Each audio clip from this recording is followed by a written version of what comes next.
क्या आपने कभी सोचा है कि आज अमेरिका और ईरान एक दूसरे के कट्टर दुश्मन क्यों है?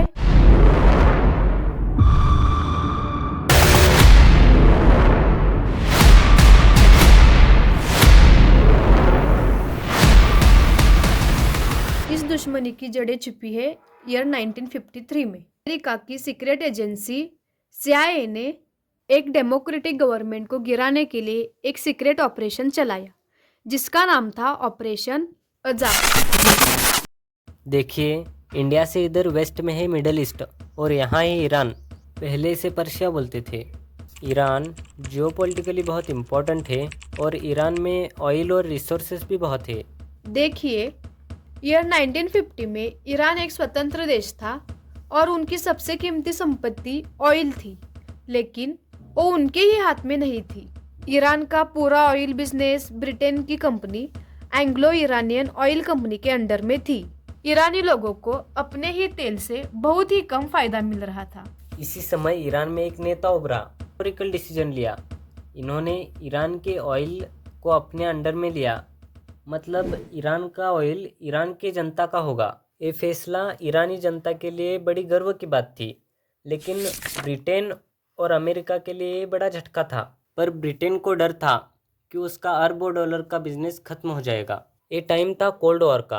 अमेरिका को लगने लगा कि अगर मोसद्देक सत्ता में रहे तो ईरान सोवियत यूनियन के करीब जा सकता है। सोवियत यूनियन यानी जब रशिया का पार्टीशन नहीं हुआ था, उस टाइम का रशिया मतलब सोवियत यूनियन यहीं से शुरू होती है। एक साजिश, एक गुप्त योजना।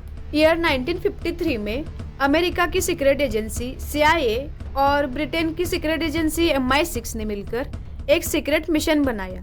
इस ऑपरेशन के साथ CIA ने मीडिया में झूठी खबर फैलाई, नकली विरोध प्रदर्शन करवाए, सेना और नेताओं को रिश्वत दी और ईरान में अराजकता फैलाई। ईरान का जो राजा था, शाह मोहम्मद रजा पहलवी, शुरुआत में डरा हुआ था, लेकिन CIA के दबाव और समर्थन से शाह ने मोसद्देक को हटाने का आदेश दे दिया। 19 अगस्त 1953 ईरान की सड़कों पर हिंसा फैली और आखिर प्रधानमंत्री मोसद्देक को गिरफ्तार कर दिया गया। लेकिन इस तख्तापलट ने ईरानी जनता के दिल में अमेरिका के खिलाफ नफरत का बीज बो दिया। यही गुस्सा 25 साल बाद ईयर 1979 के ईरानी इस्लामिक क्रांति में फूटा। इसी क्रांति ने शाह को उखाड़ फेंका और आयतुल्ला खोमेनी की अगुवाई में एक इस्लामी रिपब्लिक की स्थापना हुई और आयतुल्ला खोमेनी की सत्ता स्थापन हो गई। इस बदलाव के तुरंत बाद 4 नवंबर 1979 को ईरान के लोगों ने अमेरिकन एम्बेसी जो तेहरान में थी उस पर कब्जा कर लिया और 444 दिनों तक 52 अमेरिकन अधिकारियों को बंधक बनाया गया। इससे अमेरिका और ईरान की रिलेशन हमेशा के लिए खत्म हो गए। और उसी टाइम इराक का लीडर सद्दाम हुसैन की नज़र शाह अल अरब नदी पर थी, जो ईरान और इराक के बीच में बहती है और सीमा तय करती है। उसका सपना था कि इस पूरे इलाके पर ईरान का कब्जा हो जाए और 1980 में इराक ईरान के ऊपर अटैक कर देता है। हालांकि अमेरिका न्यूट्रल था, पर सीक्रेटली इराक का सपोर्ट कर रहा था। ये वॉर पूरा 8 साल मतलब 1988 तक चला।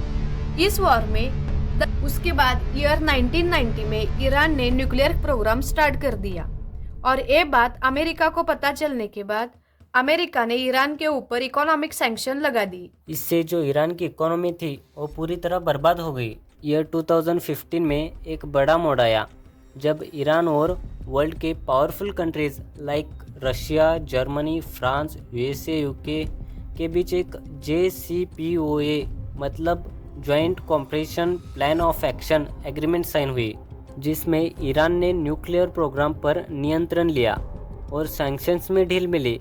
लेकिन ये समझौता कुछ सालों बाद ही संकट में पड़ गया। ईयर 2018 में डोनाल्ड ट्रंप पावर में आते ही अचानक से इस एग्रीमेंट के बाहर पड़ गए और ईरान के ऊपर फिर से सैंक्शन लगा दी और ईरान, अमेरिका और इजराइल के तनाव फिर से बढ़ गई। ईयर 2020 में अमेरिका ने ड्रोन हमले में ईरान का सबसे पावरफुल जनरल कासिम सुलेमानी को मार दिया।